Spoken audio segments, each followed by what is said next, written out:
Hi guys, follow me on Instagram to never ever miss any of my crazy updates. Hi guys and welcome to another vlog. I'm driving this. This is the Maruti Ertiga Facelift S-CNG ZXi variant, which costs 13 lakhs 17,000 rupees, which is around 64,000 more than the petrol only model. And straight away let me show you the key of the vehicle. It's very plain and basic. This is to unlock the car, this is to lock the car. That's about it. Let's open the engine bay of this vehicle. The facelifted model has some cosmetic changes which I have already detailed earlier in a... अरे ये क्या हो जाता है? हाँ, there's the engine bay. There's a lot of space because this car deserves a diesel engine.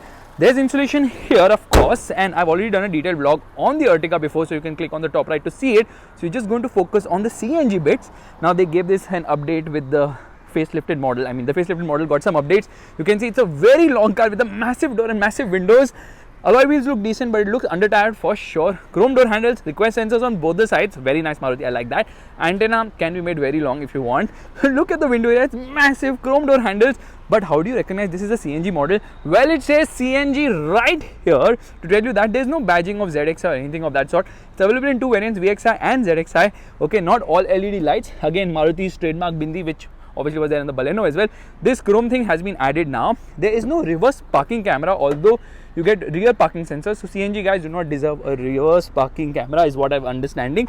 There is the CNG tank, which is 60 liters, but it can accommodate around 10 kgs of CNG, 60 liters of water, but whatever. You can see this takes a complete hit in terms of boot carrying capacity because it's so much higher, so you can't really put stuff flat out even when you fold the seat. So this is like upright, this is the maximum recline angle, and then you can fold the seat to increase the boot carrying capacity. There you see, now it's become big enough. But how do you access the jack unless and until you remove all this? So that's a bit of a hindrance. There's a cup holder there. There are no AC vents in the third row, which is a bit disappointing because otherwise this is a very practical car. You can see the recline angle is quite impressive. Let's just shut this and get inside. First and foremost, the middle row is awesome. There's so much space, and then you can move it ahead and behind as well. Look at the amount it can go all the way ahead. So it just becomes easier for the last two rows to compromise on how much space they want. Yeah, but this is impractical because nobody can sit here.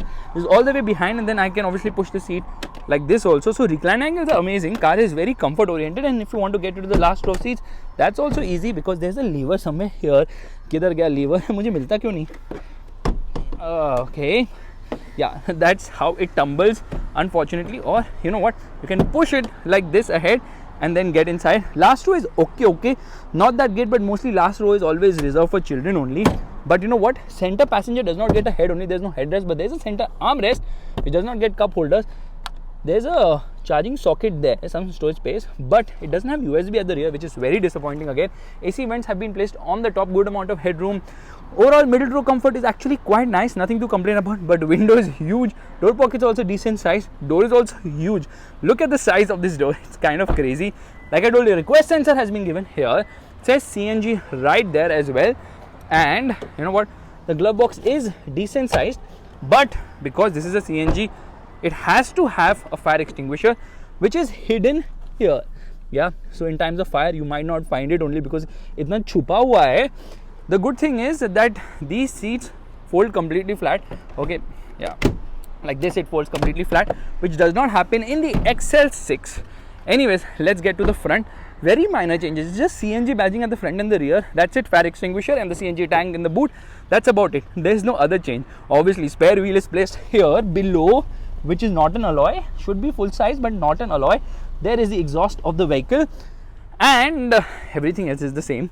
Okay, which means hard plastic floor down, big door pockets. This does not get illumination for the other windows, of course. And you can see there is a dead pedal there. Now here is nothing. Usually they keep the jack below the front seat. Usually Maruti does that. Okay, there's the new button here to switch between CNG and petrol modes. Other than that, the instrument cluster also has some CNG bits on it. So first and foremost, the dashboard design looks quite nice. This 7-inch screen is a tad too small in this time, but gets the basic information. No auto dimming mirror, which is disappointing. Climate control, air conditioning, which works well. You can actually cool your drinks here because this is cool. No ventilated seats. Some amount of storage there. This actually slides. Some dummy stuff here because this is where the cruise control buttons are there. Now you can see it says it is on CNG mode. This is the CNG meter, which tells you how much CNG is there in the tank, and this is the fuel meter, of course. Now there are some good bits because When I browse to the multi-information display, I can see the usual bits, but CNG specific bits have been added now. Like for instance, it tells you total CNG mode time. Okay, it's showing you the ratio between CNG and petrol usage. Then again the same, and yeah, that's kind of cool. So yeah, that is the CNG bit, of course. Let's get into reverse. No reverse parking camera, which is an absolute bummer of sorts. Now let's use the wipers right away. Yeah, they work decently well. Decent amount of speed on offer. The thing is, as soon as I open the CNG tank, now it will automatically turn off the car. So before that, let me show you another interesting bit which I was showing and I forgot right now. Anyways, let's just open this. There, the car turns off automatically, and it then switches to petrol mode because it realizes it needs to do that. The horn, it's nice. Okay, I was showing you the storage space here, some hidden storage there as well. Let's quickly get to the filling area. This is where the CNG goes, this is where petrol goes. So how is this car to drive? Is it worth buying the CNG model over the regular Ertiga? Firstly, I really love the Ertiga. It's such a practical car, and with the facelift some changes have been done here as well as here and all, but I expected more changes. Come on Maruti, give us more! At least a ZX Plus variant would be really nice. Okay, let's go. Alright, we're all set to go, which means turning off the air conditioning, handbrake down into first gear. Let's change this to the power and torque graphic which comes in the cluster, and hazard light off, revving the motor.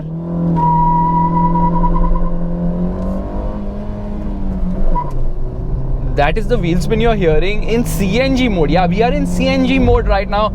This car is powered by the 1.5 liter K15C dual jet engine, which has dual injectors per cylinder to improve the combustion and basically increase the fuel efficiency of this vehicle. And trust me on this, you don't feel the lack of grunt in CNG mode. The Ertiga is not really a powerful car and kind of feels sluggish when you want to ring open the throttle. But with CNG, my expectations were only low, so I find the power to be adequate enough. In fact, in CNG mode, this car is producing 87 horsepower and 121.5 Newton meters of torque.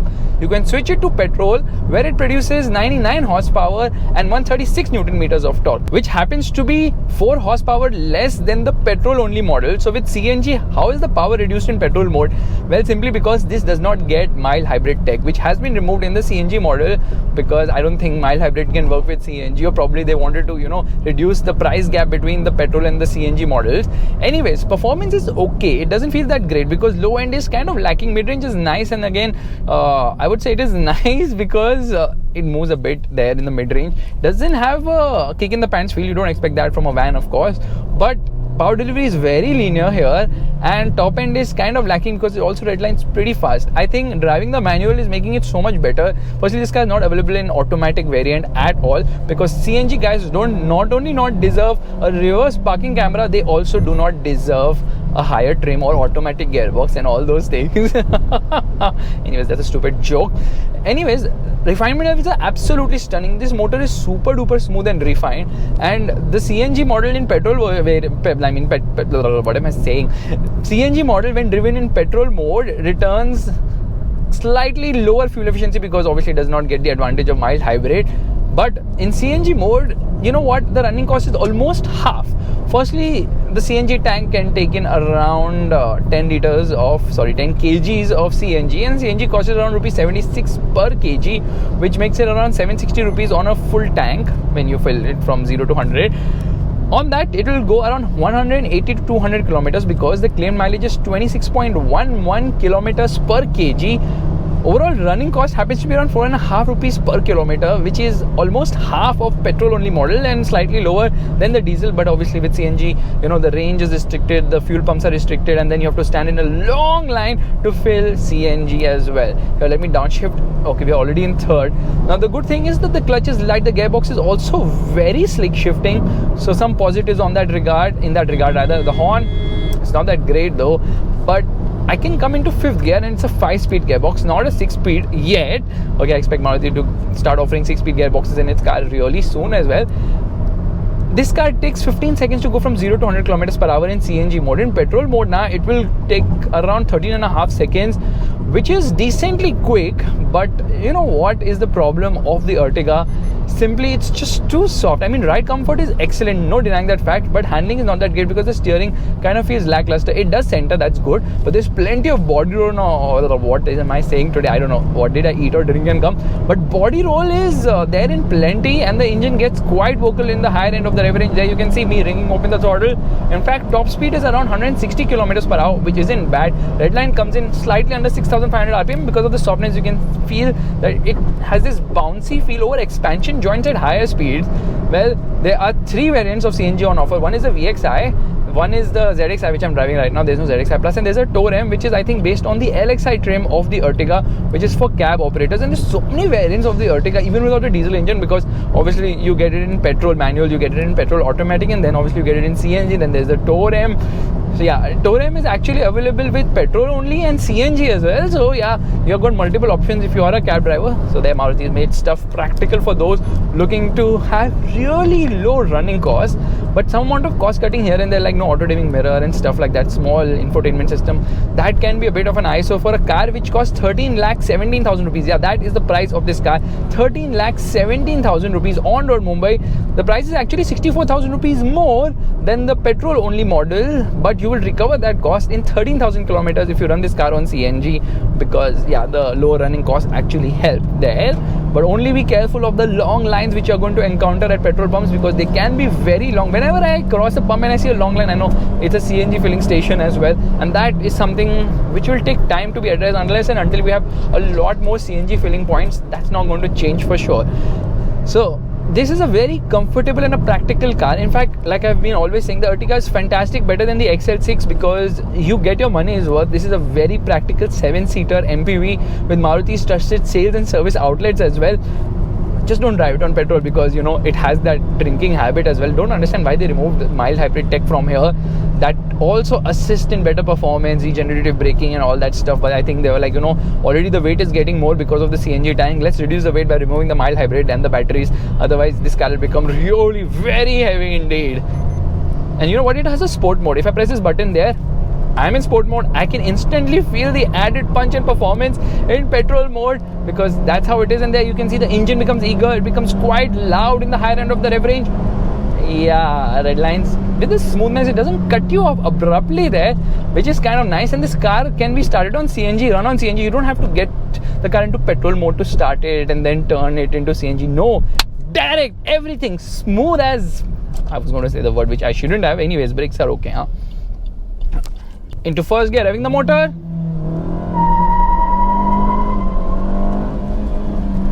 First gear around 45 kilometers per hour. It jumps from 40 to 60 really very fast. Some issue with the instrument cluster, of course. 82 kilometers per hour in second, and in third it reaches almost 120 kilometers per hour. There are 9 variants on offer, and the VXI trim is the lower trim for the CNG, which costs around 11.94 lakhs on road Mumbai.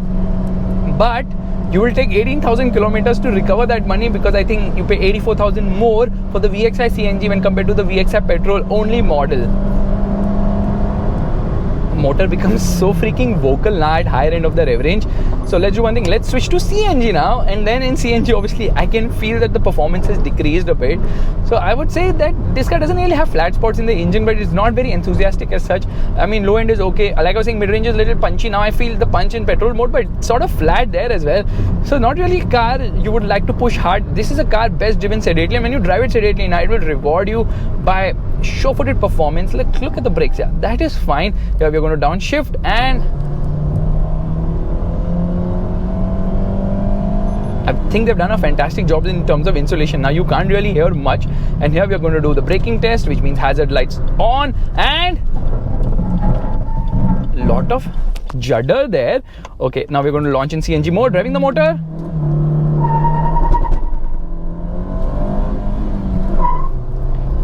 CNG is really very good. I am super impressed, but a diesel is a diesel is a diesel is a diesel.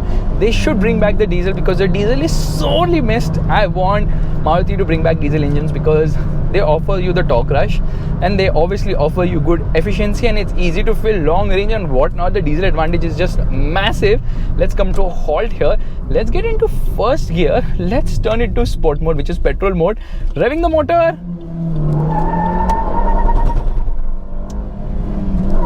chassis gets quite overwhelmed as well. And I'm also waiting to see what is the safety rating of this car. Should do around 3 stars with global NCAP, I think 3 stars, but considering the old Brezza did 4 stars, I think this can also do 4 stars, but they have only added side airbags, which is not there in this car. So certain features have been added to try and make it more safe, but have they really made changes to the body shell? I'm afraid not. It still feels quite light as such. So guys, this is my vlog of the Maruti Ertiga CNG. If you like this vlog, make sure to give the thumbs up, that's the like button, and also subscribe to the channel. I will see you guys in the next video real soon. Mutual funds are subject to market risk. Read the offer document carefully before investing.